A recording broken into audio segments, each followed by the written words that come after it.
जब धम्मपद संघ से हम जुड़े नहीं थे, उससे पहले का वाक्य बताना चाहूंगा। हम ये समझते थे कि हिंदू धर्म को न मानना ही बौद्ध धर्म है, लेकिन वो बिल्कुल गलत था। जब धम्मपद संघ से जुड़े हम और हमने धम्म को समझा, और उससे पहले जो जीवन था, हम भाई भाइयों में भी काफी कटता थी और पिता के प्रति भी एक ऐसी बातें थी।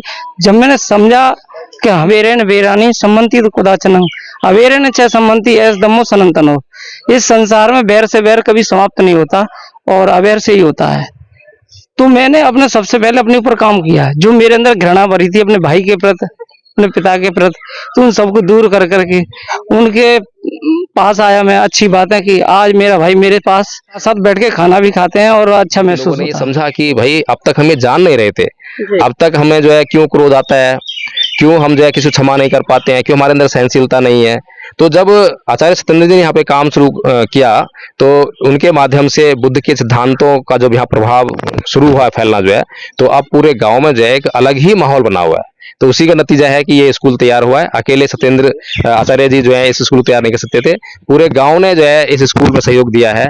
और मैं उम्मीद करूंगा कि आपके दर्शक जितने भी हैं वे भी जो है धम्मपद संघ को इसी प्रकार से सहयोग करें, ताकि जगह जगह हर गांव में जो है एक ऐसा स्कूल खोला जा सके। सांस्कृतिक परिवर्तन जो है वो क्या है, कौन सी संस्कृति आने वाली है, कौन सी संस्कृति जाने वाली है। तो इस देश की जो है जो सबसे प्राचीनतम, बल्कि कहूँ कि दुनिया की सबसे प्राचीनतम जो संस्कृति है, समर संस्कृति, उसका जो है उसकी पुनर्स्थापना इस गांव में होने वाली है।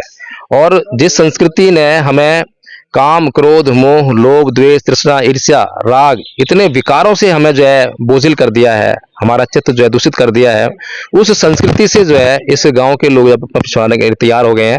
मैंने काफी लोगों से बात की है, सभी लोग तैयार हैं। दिमंग अजीनिमंग आहासी में ये चैतंग उपनयंती वेरंग तेसंग सम्मति। उसने मुझे मारा, उसने मुझे पीटा, उसने मुझे डांटा, उसने मेरा सब कुछ लूट लिया, उसने मेरा सब कुछ जीत लिया। यदि कोई भी व्यक्ति अपने मन में ऐसा बनाए रखता है तो उनका वैर कभी भी शांत नहीं होता। इसीलिए इतनी लड़ाई झगड़े होती हैं कि हाँ उसने मुझे ऐसा क्यों बोला, क्या कारण था, क्यों उसे नहीं बोलना चाहिए था, अब उसने मुझे बोला है तो मैं बदला। आप आए हैं तो किस लिए आए हैं, थोड़ा सा हमारे दर्शकों को ये बताने का प्रयास करें। जब मैं ये धम्मपद संघ से जुड़ी तब मुझे काफी कुछ सीखने के लिए मिला और काफी शांति मन में हुई। तो उसी के उसमें आचार्य सत्येंद्र जी ने जो स्कूल खोला है उसकी सेलिब्रेशन, उसका उद्घाटन के लिए हम आए थे यहाँ। तो काफी अच्छा लगा। भी विवाह करते थे या घर में संस्कार होते थे वो दूसरी संस्कृति के तहत होते थे। हाँ। तो अब आप बुद्धिज्म की तरफ क्यों बढ़ रहे हैं? इसलिए कि इसमें हमको सुख शांति मिल रहा है, हमारे बच्चों को भी मतलब शांति है, सुख है। और ये जो मतलब बात है तो हम लोग को बहुत चाहूंगी जिस तरह से आपने ये स्कूल बनाया तो इसकी प्लानिंग कैसे आई और किस उद्देश्य को लेकर आपने यहाँ पर स्थापना की? जी, ये उद्देश्य हमें धम्मपद संघ से जब हम जुड़े, तो धम्मपद संघ से जुड़ने के बाद में हमें वहाँ से धम्मपद संघ से जुड़े तो लगा कि हम लोग एक प्लेटफॉर्म, अच्छा प्लेटफॉर्म हमें मिला है। अगर इस प्लेटफॉर्म से हम चलते हैं तो हमारे दर्द दुख का निवारण यहाँ से होगा। इसलिए कि वहाँ से तथागत बुद्ध के बहुत सारे विचार हमें सुनने को मिला, देखने को, पढ़ने को मिला, जिससे मानव कल्याण के लिए वो सही मार्ग है। तो वही सोच करके ये मेरे विचार मन में आया कि अगर हम इसको, हमारे गांव समाज में ऐसा है कि एंड्रॉयड सेट नहीं है कि गूगल मीट पर हम सभी को जोड़ पाएं, तो इसके लिए हम सोचे कि क्यों ना हम जितने भी मेरे छोटे से जमीन है वहां पर हम एक झोपड़ी ही तैयार करके, उसको हम ऑनलाइन तो नहीं जोड़ पाएंगे लेकिन ऑफलाइन में उनको हम शाम को यहाँ पर सुबह में भी वासना करवाएंगे, आकर खुद बैठेंगे और भी आदमी साथी हमारे बैठेंगे। यहाँ क्या होगा कि इससे हमारी संस्कृति परिवर्तन में, उनके चित्त में बहुत सारी ये सुविधाएं ये होगी।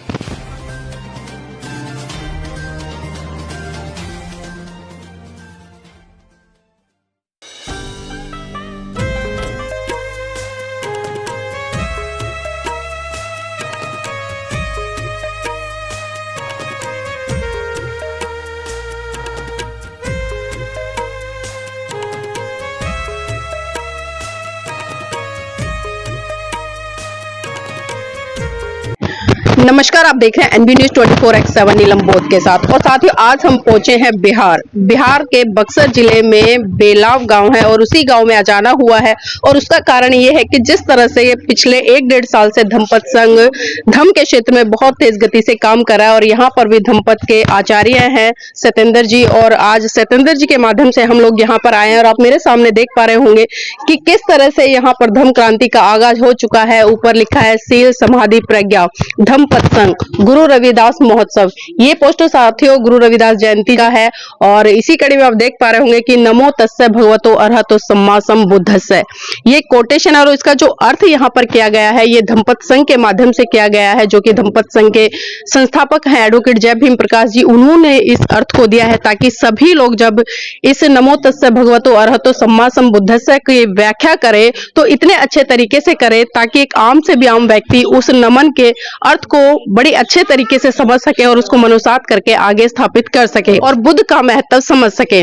मैं उन सम्यक संबुद्ध को नमन करता हूँ जिन्होंने अपनी समस्त इंद्रियों पर पूर्णतः नियंत्रण स्थापित करके अपने चित्त कलेशों का अंत कर दिया और काम, क्रोध, लोभ, मोह, द्वेष, ईर्षा, राग इत्यादि को अपने चित्त से निकाल बाहर कर अपने चित्त को परिशुद्ध किया।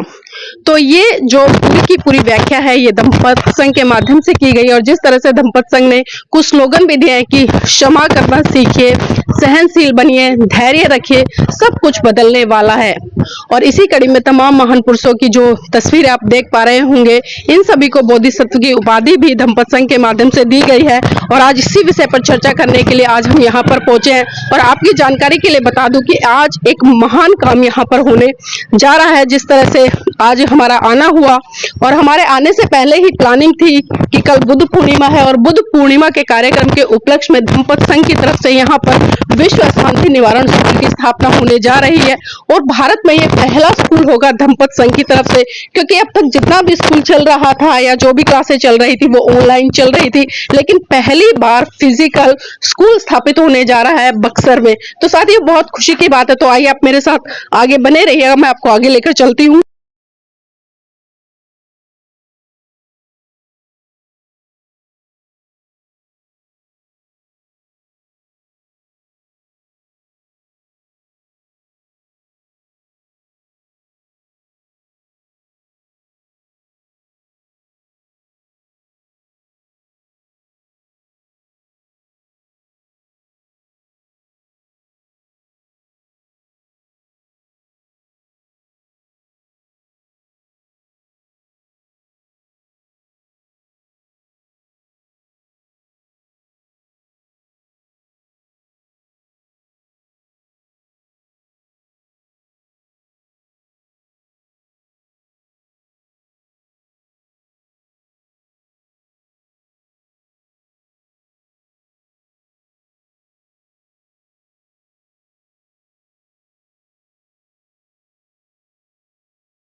तो देखिए अभी जिस स्थान पर हम लेकर आए आप मेरे पीछे साफ साफ देख पा रहे होंगे, एक छप्पर सा डला हुआ है फूस का। और जिस तरह से बांस की यहाँ पर बाउंड्री की गई है, क्योंकि साथियों जो बक्सर है और बिहार है, बिहार की स्थिति आप सभी जानते हैं कि कहीं ना कहीं गरीबी से आज भी बिहार जूझ रहा है। भले सरकारें कितने बड़े बड़े वादे करती हो, लेकिन धरातल पर आप देख सकते हैं कि आज भी जो सरकारी स्कूल है उनकी दयनीय स्थिति है। लेकिन हम उस पर नहीं जाएंगे, हम बात करेंगे धमपत संघ की। और धमपत संघ का जो विश्व शांति निवारण अभियान के तहत जो स्कूल शुरू किया गया, हम उस पर चर्चा करेंगे। आपको देखने में बड़ा साधारण सा लग रहा होगा, बहुत सारे लोगों को शायद हंसी भी आ रही होगी कि छप्पर का स्कूल है, क्या स्कूल बनाए। लेकिन साथियों मैं आपकी जानकारी के लिए बता दूं, कल यहाँ पर बहुत अच्छे तरीके से इन लोगों ने व्यवस्था की थी, लेकिन सुबह बहुत तेज आंधी आई, बारिश आई, जिसके कारण ये पूरा का पूरा जो स्कूल इन लोगों ने तैयार किया था वो तहस नहस हो गया है। लेकिन हमने फिर भी आपको दिखाया, और उसके दिखाने का कारण ये है कि कम से कम इन लोगों के अंदर वो हौसला है, वो जज्बा है, वो समर्पण है, वो त्याग है। और ये समझते हैं उन महान पुरुषों के त्याग, समर्पण, बलिदान को, जिन्होंने 4-4 बच्चे खोकर, जिन्होंने अपना पूरा जीवन इस देश के लोगों के लिए समर्पित कर दिया। लेकिन आज हम देखते हैं कि ऐसी गाड़ियों में चलने वाले लोग, महलों में रहने वाले लोग उस मिशन मूवमेंट को नहीं समझ पा रहे, जिस मिशन मूवमेंट को आज एक आम साधारण गांव में रहने वाला व्यक्ति बड़ी ही गंभीरता से समझ रहा है और उसको आगे बढ़ाने का प्रयास कर रहा है। इसी कड़ी में मेरे साथ में आचार्य सत्येंद्र जी हैं, उन्हीं से जानने का प्रयास करूंगी। आचार्य सत्येंद्र जी, पहले तो आपका स्वागत है एनबी न्यूज में। जी बहुत बहुत धन्यवाद आपको। सत्येंद्र जी, जानना चाहूंगी जिस तरह से आपने ये स्कूल बनाया तो इसकी प्लानिंग कैसे आई और किस उद्देश्य को लेकर आपने यहाँ पर स्थापना की? जी, ये उद्देश्य हमें धम्पत संघ से जब हम जुड़े तो धम्पत संघ से जुड़ने के बाद में हमें वहाँ से धम्पत संघ से जुड़े तो लगा कि हम लोग एक प्लेटफॉर्म, अच्छा प्लेटफॉर्म हमें मिला है। अगर इस प्लेटफॉर्म से हम चलते हैं तो हमारे दर्द दुख का निवारण यहाँ से होगा। इसलिए कि वहाँ से तथागत बुद्ध के बहुत सारे विचार हमें सुनने को मिला, देखने को, पढ़ने को मिला, जिससे मानव कल्याण के लिए वो सही मार्ग है। तो वही सोच करके ये मेरे विचार मन में आया कि अगर हम इसको, हमारे गांव समाज में ऐसा है कि एंड्रॉयड सेट नहीं है कि गूगल मीट पर हम सभी को जोड़ पाएं, तो इसके लिए हम सोचे कि क्यों ना हम जितने भी मेरे छोटे से जमीन है वहां पर हम एक झोपड़ी ही तैयार करके उसको हम ऑनलाइन तो नहीं जोड़ पाएंगे, लेकिन ऑफलाइन में उनको हम शाम को यहाँ पर सुबह में भी वासना करवाएंगे, आकर खुद बैठेंगे और भी आदमी साथी हमारे बैठेंगे। यहाँ क्या होगा कि इससे हमारी संस्कृति परिवर्तन में, उनके चित्त में बहुत सारी ये सुविधाएं ये होगी। सर, ये भी जानना चाहूंगी, जिस तरह से हम देख रहे हैं कि धम्म को लेकर भारत देश में बहुत सारे संगठन है जो काम कर रहे हैं, लेकिन धम्पत संघ में ऐसी क्या विशेषता है जो अन्य संगठनों से इसको अलग करती है?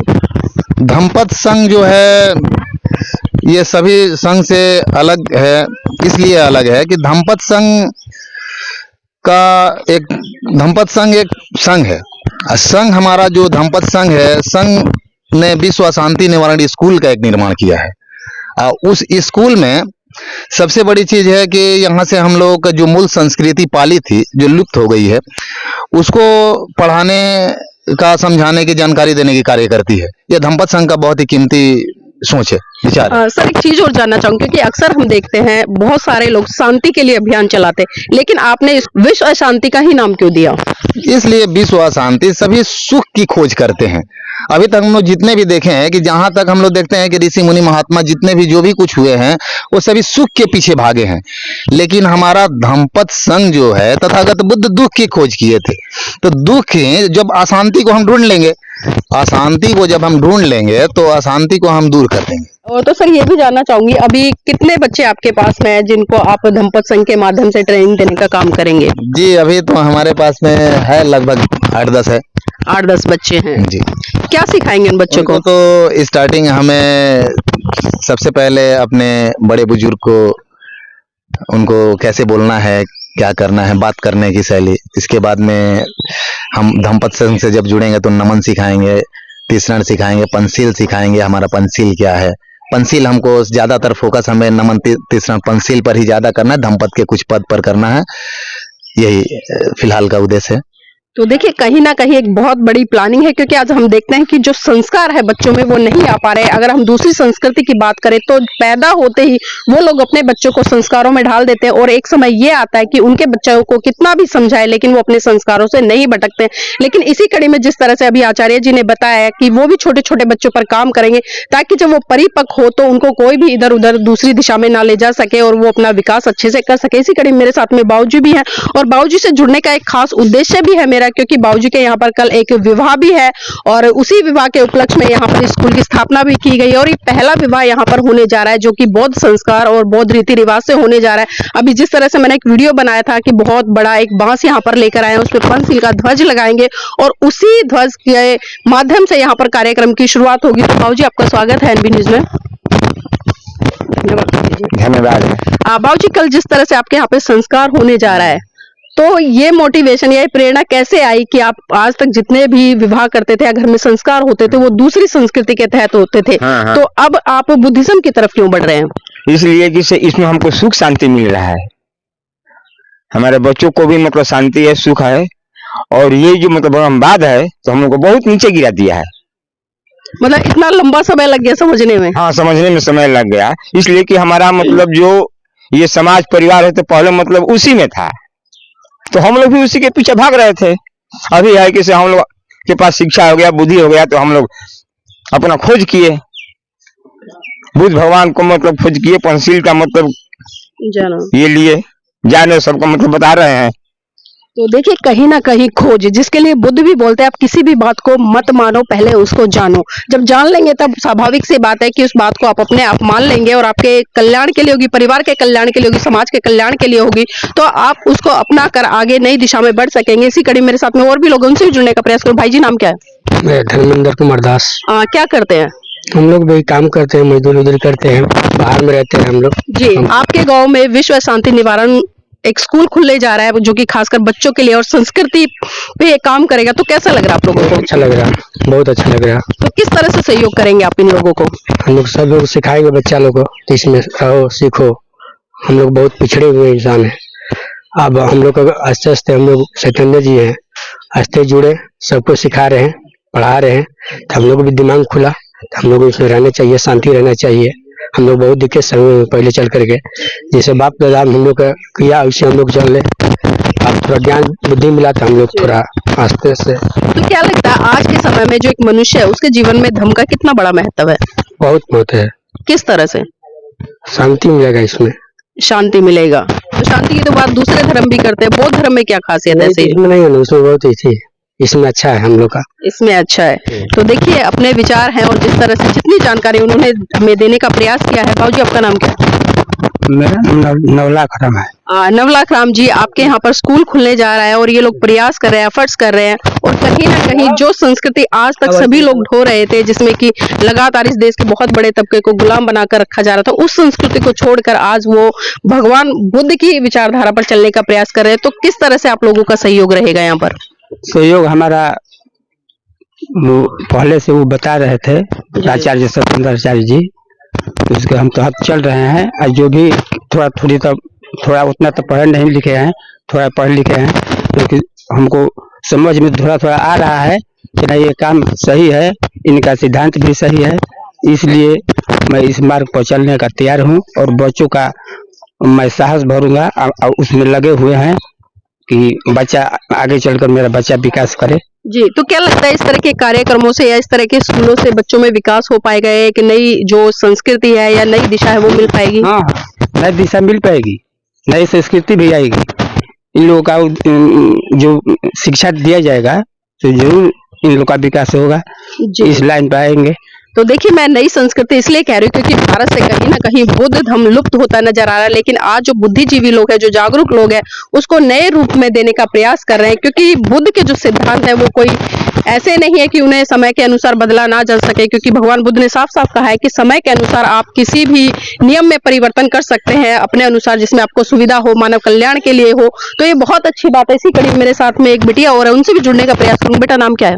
पारुल गौतम। अच्छा, दिल्ली से आप आए हैं, तो किस लिए आए हैं? थोड़ा सा हमारे दर्शकों को ये बताने का प्रयास करें। जब मैं ये धम्पद संघ से जुड़ी तब मुझे काफी कुछ सीखने के लिए मिला और काफी शांति मन में हुई। तो उसी के उसमें आचार्य सत्येंद्र जी ने जो स्कूल खोला है उसकी सेलिब्रेशन, उसका उद्घाटन के लिए हम आए थे यहाँ, तो काफी अच्छा लगा देखकर। तो आप धम्पद संघ से कब से जुड़े और क्या क्या सीखा है? क्या आप कोई पद प्राप्त कर चुके हैं या खाली अभी मतलब सीख रहे हैं आम उपासक उपासिकाओं की तरह? नहीं, मैंने सीख लिया है। फर्स्ट ईयर का कोर्स कंप्लीट हो चुका है मेरा, मैं आचार्य बन चुकी हूँ फर्स्ट ईयर की। मतलब आप आचार्य हैं फर्स्ट ईयर के? जी। तो क्या क्या सीखा है आपने आचार्य बनने के लिए? उसमें 5 पद है और धम्पालन गाथा है, खमायाचना है, तीसरण है, पंचशील है और सभ्य सत्ता है। तो आज हम देख रहे हैं कि भारत देश में जिस तरह से एक सिनेरियो बना हुआ है, क्योंकि लोग छोटी छोटी बातों को लेकर क्रोध करते हैं, झगड़ा करते हैं, गाली गलौज करते हैं, और गाली गलौज इतनी हो जाती है कि वो हाथापाई तक पहुंच जाती है, और जब हाथापाई तक पहुंचते हैं तो कई बार हत्याएं भी हो जाती है। तो इस कड़ी में आप लोग किस तरह से काम कर रहे हैं, क्या शिक्षा दे रहे हैं और कैसे दे रहे हैं? इसमें मैं आपको एक गाथा सुनाना चाहूंगी। अकोचिमंग अवधिमंग अजीनिमंग आहासी में ये चैतंग उपनयंती वेरंग तेसंग सम्मति। उसने मुझे मारा, उसने मुझे पीटा, उसने मुझे डांटा, उसने मेरा सब कुछ लूट लिया, उसने मेरा सब कुछ जीत लिया। यदि कोई भी व्यक्ति अपने मन में ऐसा बनाए रखता है तो उनका वैर कभी भी शांत नहीं होता। इसीलिए इतनी लड़ाई झगड़े होती हैं कि हाँ उसने मुझे ऐसा क्यों बोला, क्या कारण था, क्यों उसे नहीं बोलना चाहिए था, अब उसने मुझे बोला है तो मैं बदला तो जरूर लूंगा। इसी कारण लोगों के मन में शांति बिल्कुल भी नहीं हो पाती। कोचिमंग अवधिमंग अजीनिमंग आहासी में ये चैतंग न उपनयंती वेरंग तेसंग पश्यन्ति। उसने उसने मुझे मारा, उसने मुझे पीटा, उसने मुझे जीत लिया, उसने मेरा सब कुछ लूट लिया। यदि कोई भी व्यक्ति अपने मन में ऐसा नहीं बनाए रखता है तो उनका वैर शांत हो जाता है। तो देखिए, कहने के लिए या सुनने के लिए बड़ी साधारण सी बात लग रही होगी, लेकिन अगर इसका प्रैक्टिकल में हम एक तरह से पालन करें तो बहुत बड़े स्तर पर ये गाथा एक काम करेंगी। क्योंकि जिस तरह से पता है कि वैर से वैर कभी शांत नहीं होता। अक्सर हम देखते हैं गली मोहल्ले में, घर में, परिवार में छोटी छोटी बातों को लेकर कलह क्लेश हो जाते हैं। और यहाँ तक हम देखते हैं कि जिस तरह से किसी परिवार में शादी होती है, कई बार दहेज को लेकर, कई बार मतलब छोटी छोटी चीजों को लेकर, कई बार संस्कारों को लेकर, या कोई रस्म किसी ने नहीं किया, कोई बात किसी ने नहीं मानी, उसको लेकर लड़ाई झगड़ा हो जाता है और विवाद इतना बड़ा हो जाता है कि रिश्ते तक टूट जाते हैं। लेकिन धम्पत संघ इस कड़ी में बहुत अच्छे तरीके से काम कर रहा है। जिस तरह से जो धम्पत की गाथाएं पूरे जीवन का सार है, अगर कोई भी व्यक्ति इन धम्पत की गाथाओं को अपने जीवन में धारण कर ले और उसको इंप्लीमेंट करते हुए आगे बढ़े तो कभी भी घर में कोई कलह कलेश नहीं होगा। और जितने भी क्रोध या ईर्ष्या या द्वेष जो आज पनप रहे हैं लोगों में, वो सभी इनसे बाहर निकलकर अपने जीवन कल्याण के लिए एक अच्छी दिशा निर्धारित कर सकेगा। इसी कड़ी मेरे साथ में एडवोकेट जय भीम प्रकाश जी, जो कि धम्पत संघ के संस्थापक और लगातार पिछले कई सालों से काम कर रहे हैं। लेकिन धम्पत संघ के माध्यम से पिछले 1-1.5 साल से काम कर रहे हैं, कई कार्यक्रम बड़े बड़े आयोजित कर चुके हैं। तो उन्हीं से जानने का प्रयास करूंगी। सर, आज आप बक्सर में आए हैं और यहाँ पर जिस तरह से सत्येंद्र आचार्य जी ने एक स्कूल के निर्माण किया है, स्थापना की है, तो क्या लग रहा है इस तरह के स्कूल स्थापित करके क्या लोगों में और जो आज की भावी युवा पीढ़ी है, बच्चे हैं, उनको आप धर्म की तरफ ले जा पाएंगे? और ये बहुत ही महत्वपूर्ण विषय है। और सत्येंद्र जी ने जिस प्रकार से यहाँ स्कूल की शुरुआत की है, ये स्कूल जो है, हम स्कूल देख सकते हैं कि जैसे सावित्रीबाई फुले ने बहुत छोटे पैमाने पर स्कूल किए, झोपड़ी टाइप स्कूल थे। तो ये स्कूल जो है झोपड़ी टाइप इसलिए है क्योंकि यहाँ साधन का अभाव है, बड़े स्कूल नहीं बना पा रहे हैं, तो छोटे स्कूल बनेंगे। और छोटे स्कूल में जब ये छोटे छोटे बच्चे आएंगे और ये जब आकर जो है धर्म को ऐसे नहीं सिखाएंगे जैसे हम सिखा रहे हैं, तो क्योंकि बच्चे हैं, तर्क करना नहीं जानते अभी, लेकिन इनके बीच में जो है, इनके मन में जो है, हम बचपन से वो संस्कृति को रोपित कर देंगे, जिससे कि पूरे जीवन भर उस संस्कृति के माध्यम से अपना कल्याण करेंगे। और जब लोगों को बताएंगे उस संस्कृति के बारे में, तो लोगों का भी कल्याण होगा। तो जब से हम कल से गांव में आए हैं, चर्चा चल रही है, और स्कूल के माध्यम से जो इस गांव में परिवर्तन होने वाला है, वो बेसिकली सांस्कृतिक परिवर्तन होने वाला है। अब सांस्कृतिक परिवर्तन जो है वो क्या है, कौन सी संस्कृति आने वाली है, कौन सी संस्कृति जाने वाली है, तो इस देश की जो है जो सबसे प्राचीनतम, बल्कि कहूँ कि दुनिया की सबसे प्राचीनतम जो संस्कृति है, समर संस्कृति, उसका जो है, उसकी पुनर्स्थापना इस गांव में होने वाली है। और जिस संस्कृति ने हमें काम, क्रोध, मोह, लोभ, द्वेष, तृष्णा, ईर्ष्या, राग, इतने विकारों से हमें जो है बोझिल कर दिया है, हमारा चित्त जो है दूषित कर दिया है, उस संस्कृति से जो है इस गांव के लोग पिछवाने के तैयार हो गए हैं। मैंने काफी लोगों से बात की है, सभी लोग तैयार हैं यहाँ पर जो है कि हमें वो संस्कृति नहीं चाहिए जो घृणा के बीज रोपित करती है, हमें वो संस्कृति नहीं चाहिए जो हिंसा के बीज रोपित करती है। हमारे बच्चे जो हैं, हमें उनकी बहुत चिंता है। जब बड़े होंगे बच्चे, जब ये आपस में अगर ये व्यवहार सही नहीं करेंगे और अगर उनके मन में घृणा होगी, द्वेष होगा, क्रोध होगा, तो ये बच्चों का जिंदगी जो है हर पल खतरे में रहेगी। माँ बाप को पता नहीं कि माँ बाप के जो उनके बच्चे हैं वो कहाँ पर हैं, कहाँ पर नहीं है, हमेशा चिंता में रहते हैं, पता नहीं कहीं घटना न घट जाए। लेकिन एक बार जो है कोई भी बच्चा संस्कारित हो जाएगा, तो माँ बाप जो है निश्चित हो जाएंगे कि हमारा बच्चा संस्कारित है। हमारे बच्चे को अगर कोई उल्टा सीधा कहेगा तो वो जो है उसको हैंडल करना जानते हैं कि किस तरह से उनको व्यवहार करना है। तो इस तरह से जब एक बच्चा जो है अच्छे गुणों से संस्कारित हो जाता है, अच्छी संस्कृति प्रभाव में आ जाएगा, तो पूरा समाज जो है निश्चिंत हो जाएगा, पूरे समाज में जो है सुख शांति और समृद्धि का वातावरण जो तैयार हो जाएगा। तो धम्पत संघ का विश्व अशांति निवारण स्कूल जो जगह जगह पर खुलने का जो उनकी प्लानिंग है, तो उसके माध्यम से इस बात को निश्चित करना है कि हम अपने चारों ओर का जो वातावरण है, जो इसमें कि अभी बहुत दूषितपन है, बहुत जहर घुला हुआ है, तो उस जहर को बाहर निकालें। जो प्रदूषित हो गई है जो संस्कृति और वातावरण जो है, उसको हम बाहर निकालें, उसके प्रदूषण को सही करें, शुद्ध करें उस वातावरण को। और लोगों के माइंड जब शुद्ध हो जाएंगे, वातावरण शुद्ध हो जाएगा, तो चारों तरफ जो है हर जगह सुख और शांति का जो है, समृद्धि का वातावरण तैयार हो जाएगा।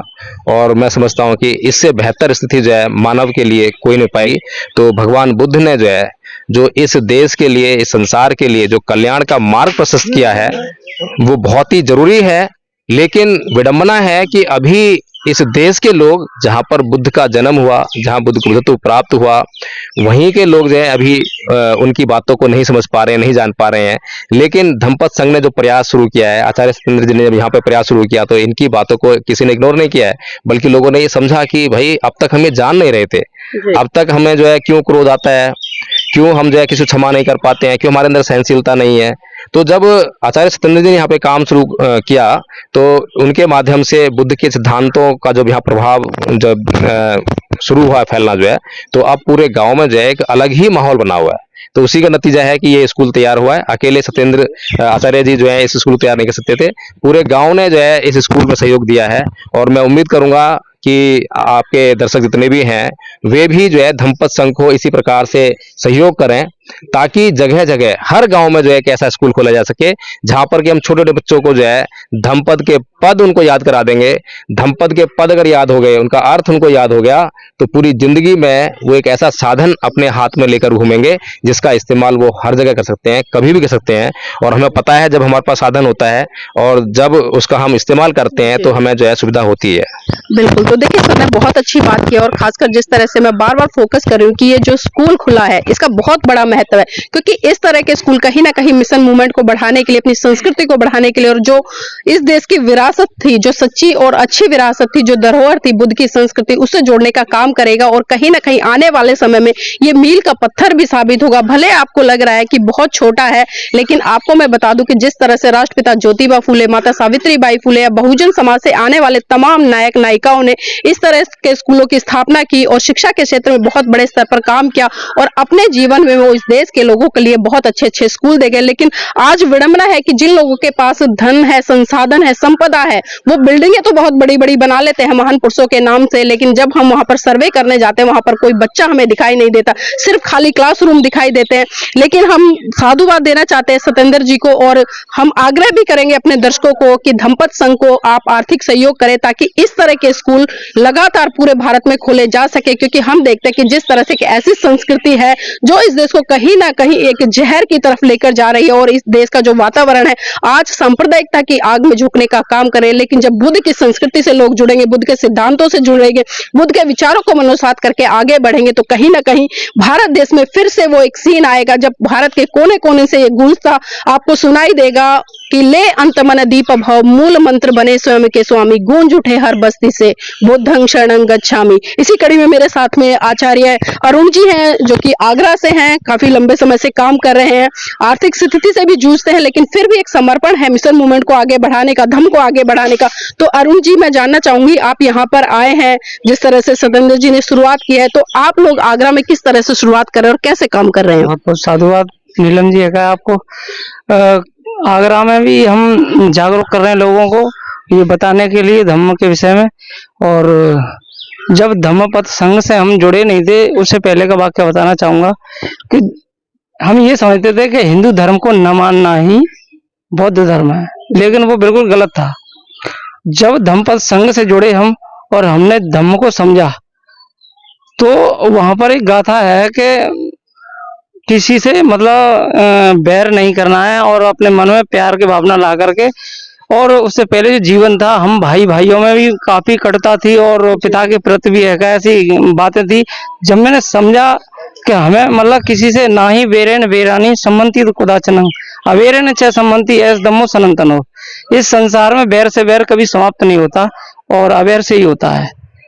तो मैंने अपने सबसे पहले अपने ऊपर काम किया, जो मेरे अंदर घृणा भरी थी अपने भाई के प्रति, अपने पिता के प्रति, तो उन सबको दूर कर करके उनके पास आया मैं। अच्छी बात है कि आज मेरा भाई मेरे पास साथ साथ बैठ के खाना भी खाते हैं और अच्छा महसूस होता है। तो देखिए, वास्तव में बहुत बड़ा उदाहरण है, क्योंकि मैंने कहा कि छोटी छोटी बातें आपको परिवार से दूर करती है, रिश्तेदारों से दूर करती है, समाज से दूर करते हैं, लेकिन अगर आपका चित्त संयमित है, सम्यक दृष्टि से देखता है, समता का भाव रखता है और बुद्ध के सिद्धांतों को मनोसात करके उन्हें अगर इम्प्लीमेंट करता है, तो वास्तव में उसका कल्याण होगा। भी उदाहरण दिया जिस तरह से आचार्य अरुण जी ने, वास्तव में बहुत बड़ी घटना है। इस तरह की घटनाओं से हमें सबक लेना पड़ेगा, और मैं यही चाहूंगी भारत देश के लोगों से कि आप अपनी अच्छी सच्ची संस्कृति की तरफ लौटने का प्रयास करें, ताकि भारत को फिर से विश्व गुरु का दर्जा मिल सके और भारत फिर से गौरवान्वित हो सके, और हम फिर से कह सके कि हाँ, हम सम्राट अशोक की धरती से, हम बुद्ध की धरती से हैं, हम उन तमाम महान पुरुषों की धरती से जिन्होंने इस देश को एक विश्व गुरु का दर्जा दिलाने का काम किया। तो साथियों, इस वीडियो को लाइक कीजिएगा, शेयर कीजिएगा और कमेंट के माध्यम से बताइएगा कि धम्मपद संघ की जो ये मुहिम है आपको कैसी लगी और किस तरह से आप इसको सहयोग करेंगे और किस तरह से आप इसको आगे देखिए। जिस तरह से मैंने चर्चा की और खासकर आपको जो एक कच्चा स्कूल था विश्व शांति निवारण अभियान के तहत धम्मपद संघ का, वो दिखाया। लेकिन साथियों, मैं आपको बता दूं और आपको जानकर खुशी होगी कि वो जो कच्चा स्कूल बना है वो कुछ समय के लिए है, क्योंकि अभी शुरुआती दौर है और शुरुआत करनी है। लेकिन जो पक्का स्कूल है उसकी भी नींव यहाँ पर डल चुकी है और आप देख पा रहे हो जिस तरह से जो 4 बाउंड्री है उसकी अभी शुरुआत है, जो भी बीम वगैरह है वो डाल दी गई है। तो मैं आप सभी से चाहूंगी कि इस स्कूल को स्थापित करने के लिए आप ज्यादा से ज्यादा सहयोग करें ताकि ये स्कूल बहुत जल्दी से तैयार हो सके और हम इस देश के बच्चों को उस संस्कृति से जोड़ने का प्रयास कर सके जिस संस्कृति के कारण ये पूरा भारत गौरवान्वित हुआ करता था।